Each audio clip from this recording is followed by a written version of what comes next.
Welcome to Business Success Tips, where you learn to make more money in less time and hopefully have a lot more fun. I'm your host, Paul Sanneman. I'm founder of Contractor Staffing Source, where I help contractors build great teams. My guest today is John Whitt from Business Whitt. So John, tell the audience what it is you do. So I focus mostly on leadership coaching today. I've been working in the small business coaching arena since 2010. Before that, 30 years in multi-billion-dollar corporate. And so I originally thought I'd bring my big business tools to small business, and that works pretty well, except for small business has some different approaches to what's risky and what's not. And so it was important for me to learn those activities. And what I found is that leadership is the one skill that is most lacking in the small business arena. So question, I've been a coach, for a few years. How do you convince an owner that he's the problem or she's the problem? Because as a coach, I go, all these, if you point, one finger at somebody, three fingers pointing back at yourself, right? So how do you get the owner to admit that most of the issues in the company are because of their lack of leadership? Well, I think really the direction that I would take is, what are we trying to get accomplished? What have we tried before? And what's working and what's not working? And as we get into the what's not working, then call it the red light starts to go off. And it probably goes off several times before the owner says, oh, maybe I should do it a little differently.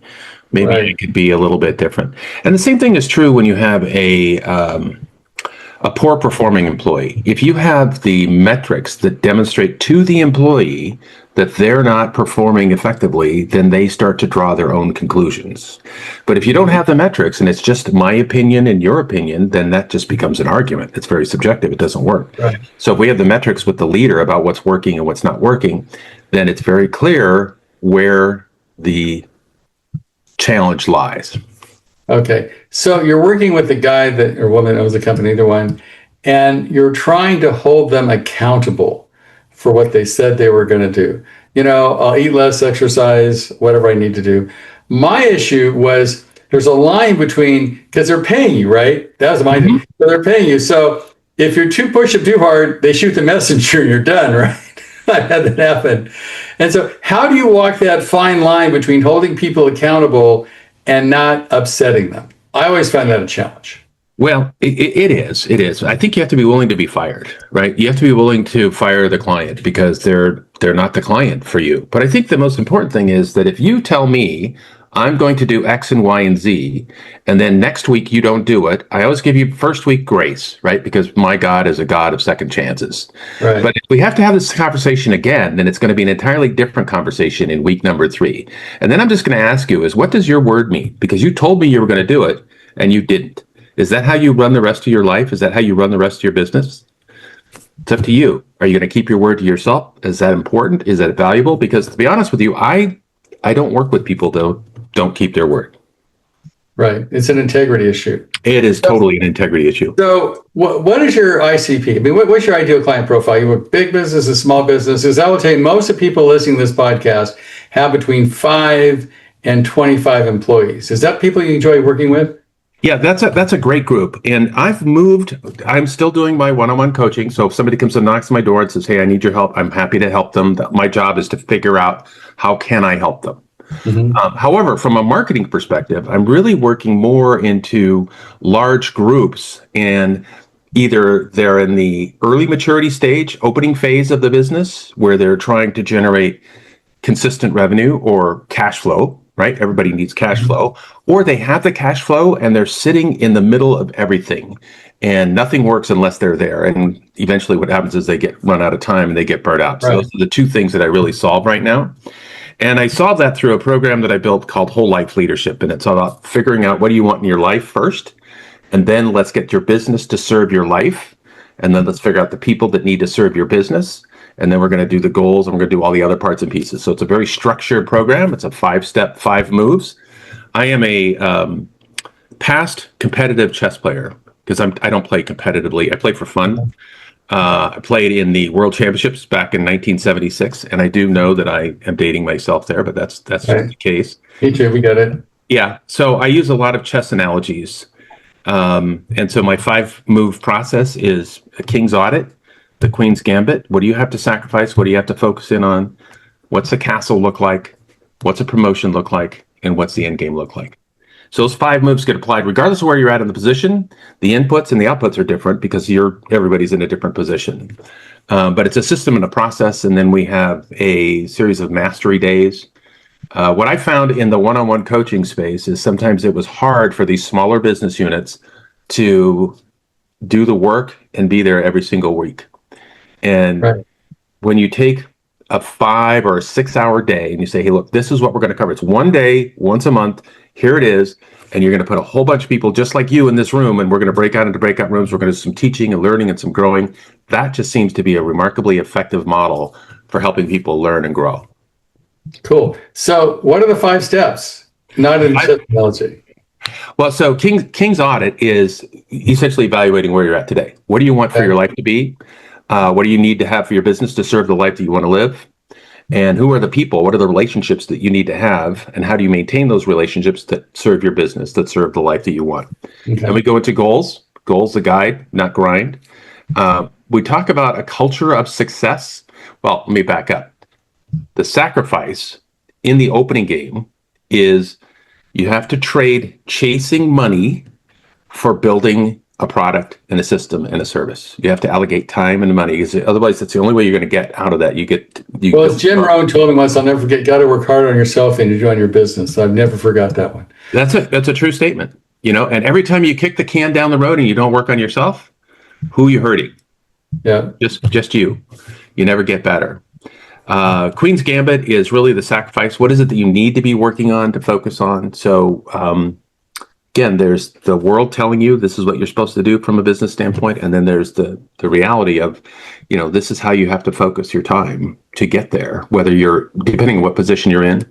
The castle, if in chess, is when the king moves 2 squares over, the rook goes on the other side. That's essentially you being the king, moving out of the center position and bringing in the big guns.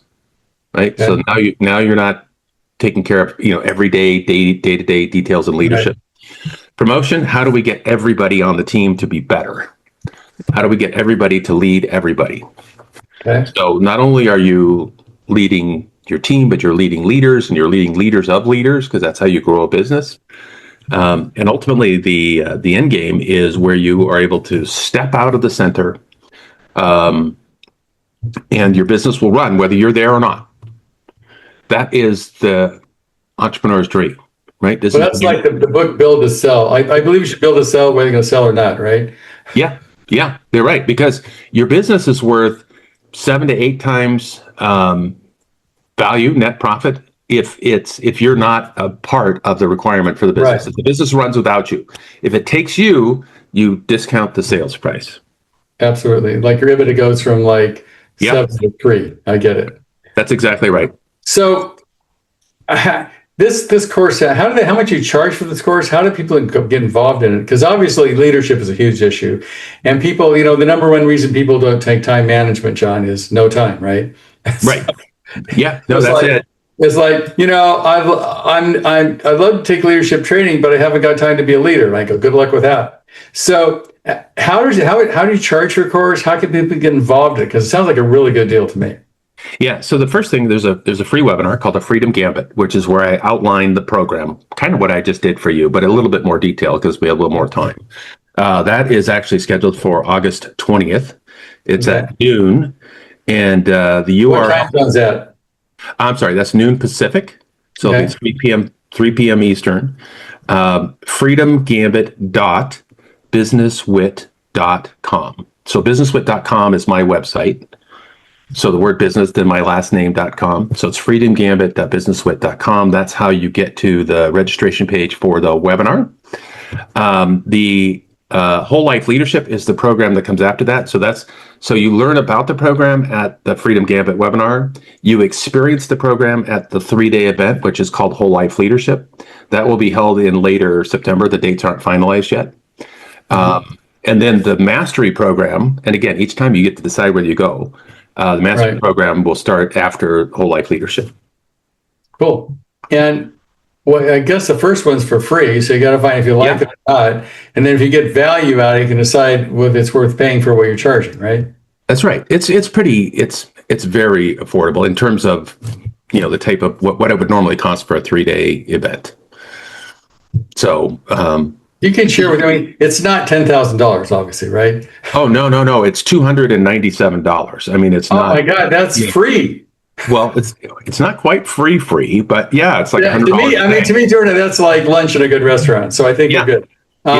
So, okay, I think that's a great idea. So I would suggest if things aren't going the way, first attend his first, go to his website, attend his first webinar. I think it's a great idea. Leadership is what all of you need to work on. Having been a coach for 50 years and work with thousands of people, that's what you need to do. This is a great process because I think it focuses directly on what you need. I mean, people talk about processes like we need this software, that software, or AI, all that kind of stuff. And it all comes down to leadership.